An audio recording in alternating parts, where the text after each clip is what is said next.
नमस्कार दोस्तों, मेरा नाम अर्पित अग्रवाल है and welcome to my channel mid life fitness.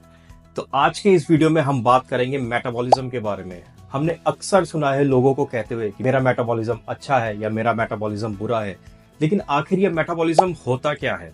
तो आज के इस वीडियो में हम थोड़ा सा डिटेल में समझेंगे कि बीइंग आफ्टर 40 हम अपने मेटाबॉलिज्म को कैसे इंप्रूव कर सकते हैं, और अगर हमारा मेटाबॉलिज्म ठीक होगा तो it will definitely help to reduce our weight. तो आज के इस वीडियो में हम जानेंगे कि मेटाबॉलिज्म स्लो क्यों होता है 35 या 40 इयर्स के बाद, और हम क्या कर सकते हैं जिससे हम नेचुरली अपने मेटाबॉलिज्म को बूस्ट कर सकते हैं। और आपने अभी तक मेरे चैनल को अगर सब्सक्राइब नहीं किया है तो please subscribe to my channel, क्योंकि काफी सारे ऐसे वीडियोस में शेयर करने वाला हूं जो काफी हेल्पफुल होने वाले हैं to being fit in your mid life. तो इस वीडियो को लास्ट तक जरूर देखें, क्योंकि लास्ट में मैं कुछ शेयर करने वाला हूं ऐसी टिप्स जो आपको बहुत ही ज्यादा हेल्पफुल होंगी, जिसकी मदद से आप अपने मेटाबॉलिज्म को इंप्रूव कर सकते हैं। So let's get started. सबसे पहले लेट्स ट्राई टू अंडरस्टैंड कि मेटाबॉलिज्म होता क्या है। What is metabolism? मेटाबॉलिज्म का मतलब है the total daily energy expenditure, यानी कि एक टोटल दिन में एक नॉर्मल ह्यूमन बीइंग को जितनी कैलोरीज या एनर्जी चाहिए अपनी नॉर्मल बॉडी को फंक्शन करने के लिए, उसको हम मेटाबॉलिज्म कहते हैं। जब हम नॉर्मल बॉडी हमारी फंक्शन करती है, we have a lot of organs. हमारे ब्रेन फंक्शन के लिए, हमारे ऑर्गन फंक्शन के लिए जितनी कैलोरीज या एनर्जी की रिक्वायरमेंट होती है, that is called the metabolism. अब समझते हैं कि what are the different components of metabolism जो इसको इम्पैक्ट करता है।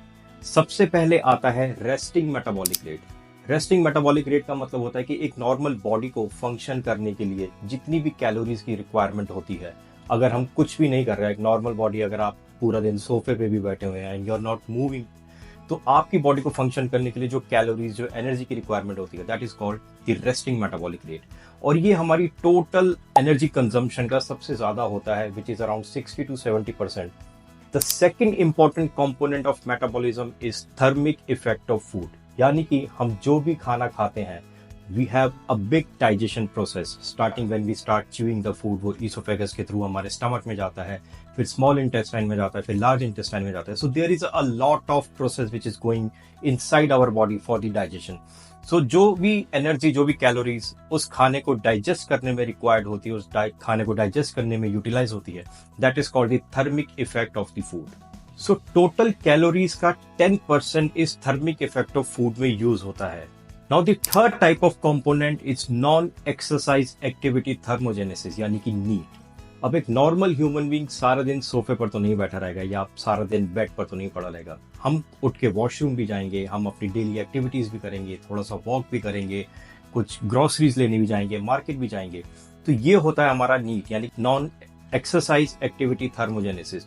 जो भी एनर्जी, जो भी कैलोरीज हमारी अदर देन सिटिंग कंज्यूम होती हैं, that is fall under the NEAT. So NEAT के अंदर टोटल कैलोरीज का अराउंड 20 to 30% हमारा यूज होता है। So the last component is EAT, यानी कि एक्सरसाइज एक्टिविटी थर्मोजेनेसिस। हम जो भी एक्चुअल वर्कआउट करते हैं, अगर हम जिम में वर्कआउट कर रहे हैं, हम वेट लिफ्टिंग कर रहे हैं, हम साइकिलिंग कर रहे हैं, हम रनिंग कर रहे हैं, सो एक्चुअल वर्कआउट करने के टाइम अगर जो भी हमारी कैलोरीज या एनर्जी बर्न होती है, वो ईट के अंदर आती है। ये हमारी टोटल कैलोरी कंजम्पशन का 10 to 15% होता है। अब समझते हैं व्हाट आर द रीजंस जिसकी वजह से हमारा मेटाबॉलिज्म स्लो डाउन हो जाता है 40 के बाद। 40 के बाद मेटाबॉलिज्म इंपैक्ट होना, it's not a new thing, it's very common, लेकिन साइंटिफिकली हम उसको थोड़ा सा बेटर कर सकते हैं। 35 की एज के बाद हमारी बॉडी नेचुरली मसल मास कम करने लगती है, जिसको हम साइंटिफिक टर्म्स में कहते हैं सार्कोपीनिया। जब हमारी बॉडी का मसल मास कम होगा, which will impact directly or indirectly the resting metabolic rate. Hormonal imbalances like testosterone, estrogen और growth hormone 40 के बाद, 35 के बाद थोड़ा सा ऊपर नीचे हो जाता है। तो हार्मोनल इम्बैलेंस थोड़ा बहुत जब भी हमारा होगा, उसके मल्टीपल रीजंस हो सकते हैं। So it will directly impact the fat loss, the fat storage and energy consumption of the body. We all know after 40 being in mid life थोड़ी सी स्लो डाउन हो जाती है। हम इतने फिजिकली एक्टिव नहीं रह पाते, हमारे पास फैमिली की रिस्पॉन्सिबिलिटीज हैं, we have work responsibilities, stress level. I know it's not that much easy, कहना तो आसान होता है, लेकिन स्ट्रेस को मैनेज करना थोड़ा सा मुश्किल हो जाता है। तो इन फैक्टर्स की वजह से हमारा लाइफस्टाइल थोड़ा सा स्लो डाउन रहता है after 40। So that will also impact the metabolism. अब आते हैं इस वीडियो के सबसे इंपॉर्टेंट सेक्शन में, tips to improve the metabolism after 40। सबसे पहला, the most important thing is to do strength training.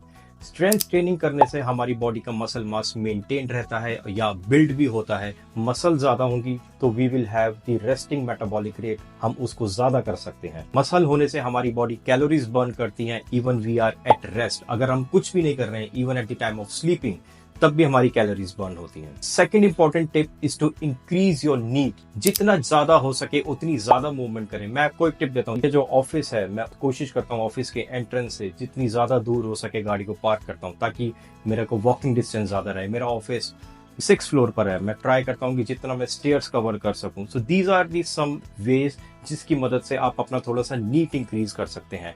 Try to do at least 8 to 10,000 of steps every day. Third important tip is to increase your protein intake. Protein intake से क्या होगा, आपका body का thermogenesis effect of food बढ़ेगा, क्योंकि protein जो होता है उसको डाइजेस्ट करने में बॉडी की ज्यादा कैलोरीज, ज्यादा एनर्जी लगती है। अगर आप प्रोटीन की अपनी रिक्वायरमेंट पूरी रखेंगे तो आपकी मसल्स बिल्ड करने में भी हेल्प करेगा। और जैसा मैंने बताया कि जितनी ज्यादा बॉडी में मसल्स होंगी उतना आपका रेस्टिंग मेटाबॉलिक रेट भी बढ़ेगा। Next important tip is to stay hydrated throughout the day. आपकी जो बॉडी की वाटर रिक्वायरमेंट्स है, at least try to hit 3 to 4 litres of water every day. अगर बॉडी में एनफ वाटर होगा तो that will help to do the proper digestion of the food. और जब बॉडी में प्रॉपर डाइजेशन होगा तो वो आपको थर्मोजेनेसिस इफेक्ट ऑफ फूड में भी इंप्रूव करेगा, जिससे आपका मेटाबॉलिज्म इम्पैक्ट होगा, यानी कि बेटर होगा। सो गाइस, 40 के बाद मेटाबॉलिज्म को इम्प्रूव करना पॉसिबल है। We have to do smart thinking. I hope ये वीडियो आपको पसंद आया होगा। If you like this video so please like and comment on that, and also subscribe to my channel अगर अभी तक आपने सब्सक्राइब नहीं किया है। So that's it guys for today. Stay fit, stay strong. See you next time.